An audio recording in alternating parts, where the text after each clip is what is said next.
What's up, everyone? DKRACK here, about to react to another video for you guys, and this is another scary creepypasta. It says The Cabin and the Two Boys Creepypasta. Like always, guys, I'll have a link to original video down below. It's also 10:25 here at night, completely dark outside. Oh yeah, I'm probably about to fuck up, but let's go ahead and check out The Cabin and the Two Boys Creepypasta. Put both headphones in. Journal entry 1, November 1st, 1996. Okay, so my wife got me this journal that she found at a thrift store. She thought that I could maybe write in it to maybe help track my emotions and stuff. I don't really believe it's going to do anything, but I'll do it anyway, at least to please her. So here goes. I had a weird dream last night. It was the first one I've had in years. They say that you're always dreaming during sleep, but I simply can't imagine that to be true. I don't dream much either for some reason. Darkness, and the darkness does not recede, but stubbornly stays till my sleep is over. I see no pictures, I hear no sounds, I feel no sensations, and I smell no odors. Last night, however, was different. In my dream, I was in a cabin, sitting in an old leather chair, reading a book. I couldn't make out the words, for they were incomprehensible. The cabin was musty and old, yet so comfortable and somewhat familiar. It had this eeriness surrounding it. It was unsettling. The more I sat in that cabin, the more unsettled I became. It felt like hours before I heard a knock at the door. Suddenly, I was out of my chair and slowly walking towards the door. Oh, don't open it. I extended my arm and reached for the doorknob, slowly opening it. Two little boys, covered in mud, stood before me. What? Then, the dream ended. I can't imagine what this means, or if it means anything at all. I wonder what a dream specialist would make of this. Would they call me crazy or predict some massive event in my future? Who knows? Ugh, that's kind of weird. Anyway, enough about my crazy dreams. Sarah has been doing really well in school for the past couple of months. She has plenty of friends and loves it. This really makes me happy. Today, she sprinted into the kitchen with the biggest grin on her face. She had gotten an A on a history test. She literally does this for every single A she gets. And she gets a lot of A's. Well, that's good. It never gets old, though, to see her smile. I love seeing her happy, and that will never change. Work is going well. I might actually get a promotion in the next few weeks. That means a bigger pay raise and exclusive benefits. Nice. I could finally take my family on a vacation, perhaps. Wouldn't that be incredible? My trip to Peru 4 years ago was unbelievable. Maybe one day I can take them there. My mother called today. Yay! That was sarcasm, if it didn't come across. She wanted to know, how are you doing? How's Sarah and Emily? I know she couldn't care less about Sarah or Emily. She just wants us to visit her small house in Chicago. I would literally do anything else than see her again. Anyway, That's pretty I'm harsh. going to stop writing now. Partly because my hand is starting to hurt, but mostly because I'm getting tired and I should get back to bed before Emily gets worried. Journal entry 2, November 5th, 1996. I had that dream again. The one about the cabin and the two boys. It was exactly the same as the last one. It was almost freaky. This time, however, the dream continued. The two boys covered in mud spoke to me. The dream's gonna keep getting further and further. It was almost as if it was another language. Russian, perhaps? I couldn't tell. It sounded vaguely Russian though. The boys, who couldn't have been older than 10, pointed to the ocean behind them and started running towards it. I followed. I didn't want to follow them, but for some reason, my legs just moved. We ran for only a few minutes before we came upon the shore of the ocean.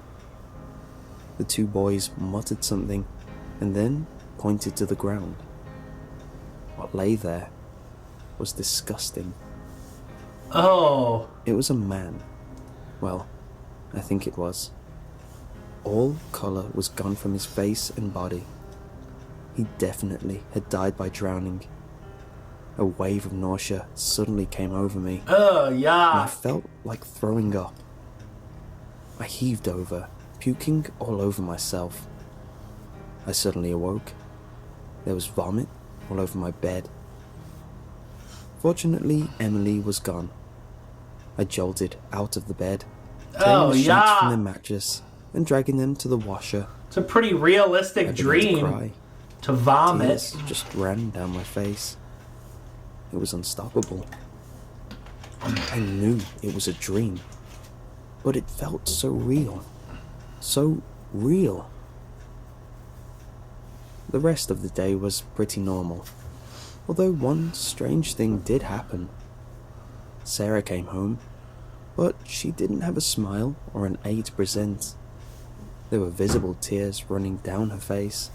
What Her happened? eyes were puffy and red. I rushed over to her and hugged her, asking what was wrong. She didn't answer. She just dropped her bag on the floor and pulled out a note. It read, "Stinking Jew." Anger rushed through my body. I immediately said through clenched teeth, "Who wrote this? Tell me." She paused with a sigh and then whimpered, "I don't know." I waited What? for Emily to get home from work. And then Stinking I showed her Jew? the note. She had a similar reaction as me, but more restrained. That night, Yeah, we who the called hell school. did it? The principal said he would handle it. I knew Yeah, he wouldn't. Frickin' I schools knew never they would do nothing shit. to stop this. They didn't care enough. They had bigger fish to fry. Journal entry 3, November 17th, 1996. Sarah is depressed.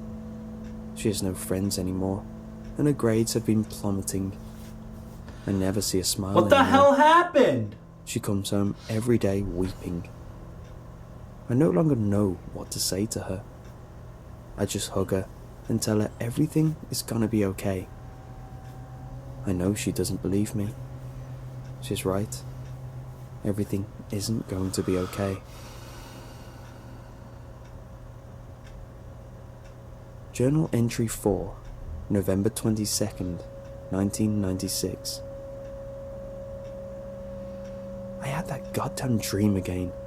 The one with the cabin and the two boys and the drowned man. Fuck no. I don't know why I keep having this Hell dream. no. What's wrong with me? What kind of sick, demented person has this kind of dream? Anyway, the dream began the same as the last two. Everything was about the same. The cabin, the boys, even the smells. It was uncanny. Just like the last time, the dream went on. I lifted the drowned man and sluggishly dragged him back to the cabin. Oh, I yeah. had no idea why I was doing that. That's I had no gross. control. Myself in the dream had no intention of doing what I wanted it to do. It took forever to drag the drowned man back to the cabin. When I got back, I dropped him on the ground as if he was a bag.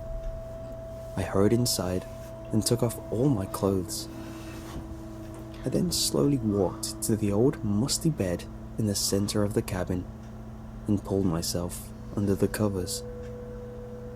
What? Journal entry 5, November 30th, 1996. I haven't slept in days since Sarah's suicide. It's not like I don't want to go on. The fuck? I can't bring myself to dream about the drowned man, or even worse, dream about Sarah. Emily left me today.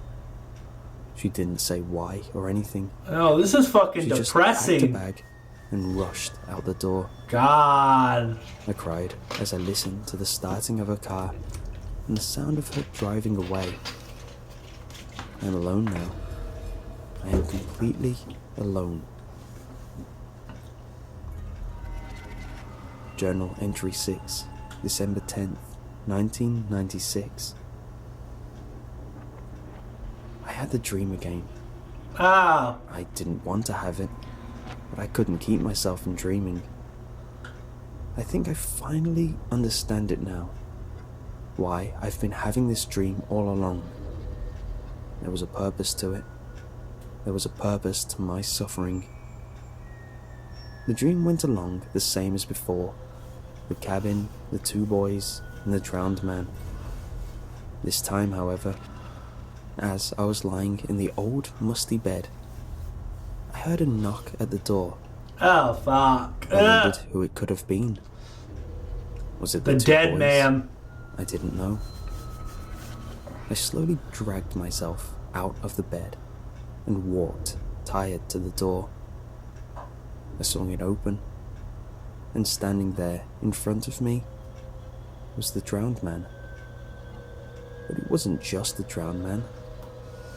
It was me. His face was mine.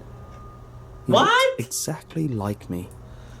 Oh, fuck. At that moment in the dream, I figured it all out. I am the drowned man. That is my destiny. All this suffering, all this pain, it's all been leading to this exact moment. He's gonna drown This himself? will be my last journal entry. I won't need journals where I'm going. I know what I have to do, and it will be beautiful.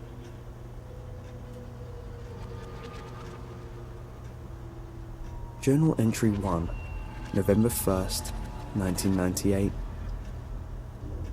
Hi journal, my name is Harold, and this is my first journal entry. My wife thought this would help me deal with my stress, I guess. I don't know. We'll see what happens. So I guess I should start writing, right? Okay. So, I had this weird dream last night. Fuck! Is it the journal that's like freaking possessed or cursed? Oh man, that was kind of fucking depressing. Jeez. Alright guys, if you enjoyed this creepypasta, make sure and smack the like button and subscribe if you're new. If you have another video you want me to react to, comment down below. Also make sure and follow me on Twitter. I'll have a link to my Twitter down below in the description. But until next time guys, peace.